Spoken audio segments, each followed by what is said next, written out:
Early one morning, Gordon's fire would not light. "I don't know what's wrong," sighed the firelighter. "There must be gremlins about." "What are gremlins?" asked Percy. "I've heard that they're little green men who play tricks," replied Thomas. "Can we find one?" "Pah!" said James. "Gremlins don't exist. They're just an excuse when things go wrong. If Firelighter says there are gremlins, there are." "Ha!" snorted James.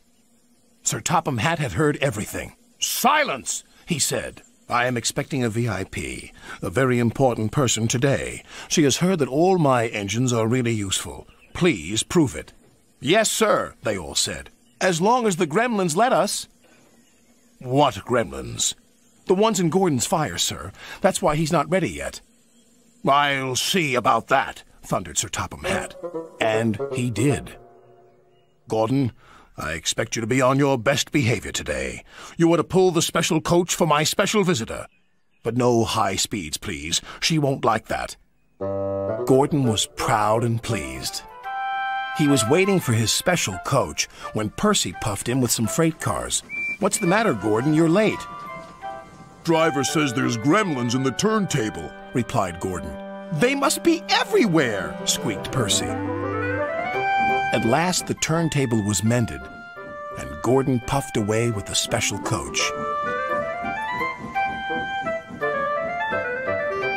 He was soon working hard to make up for lost time. After he arrived at the station, Sir Topham Hatt became concerned. "Where's Thomas?" he wondered. "He's supposed to be bringing my visitor from the docks." "Huh," huffed Gordon. "Thomas isn't really useful if he's late." But it wasn't long before Thomas arrived. "I'm sorry. A cow strayed on the line and we had to wait for the farmer to take her away. But driver says your visitor is here safe and sound." "Indeed she is," smiled Sir Topham Hatt. "How nice to see you." "Who is it?" whispered Percy. "I don't know," replied Thomas. "But Sir Topham Hatt is certainly keen to please her. He's arranged a special party for her." "She's got a dog as well," said Percy. "Row!" "Come on, Thomas," said the driver. "You need a drink." "Pah!" puffed Gordon. "Thomas is just a lazy little engine. Sir Topham Hatt is expecting me to arrive on time. We're late because of Thomas."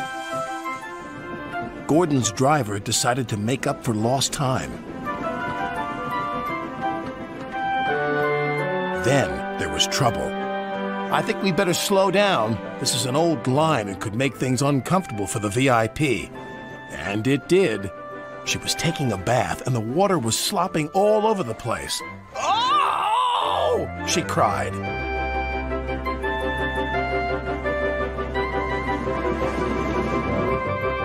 Gordon was very relieved to reach his final destination, where Thomas was waiting to collect Sir Topham Hatt and his special visitor. He blew an extra long whistle.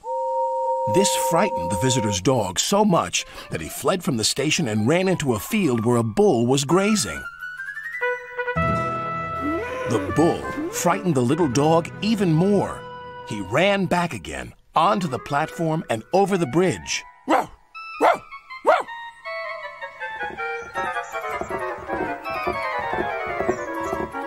He didn't stop until he jumped straight into Thomas's cab.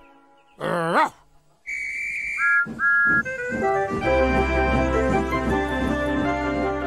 But he had a wonderful ride, all the way to the docks.